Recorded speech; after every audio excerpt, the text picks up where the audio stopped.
Binaliwala nila ang babala.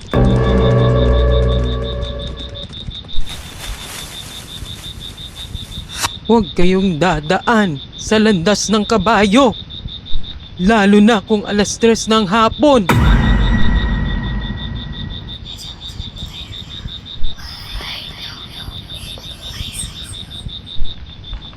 Guys, tara na! Shortcut lang to! Perfecto para sa content ko. Tikbalang prank time.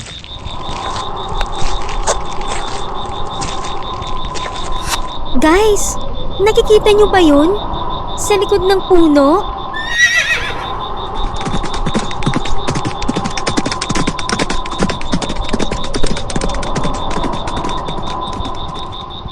Sa lugar na yon, hindi sila ang naglalaro, kundi ang nilalang na matagal nang naghihintay.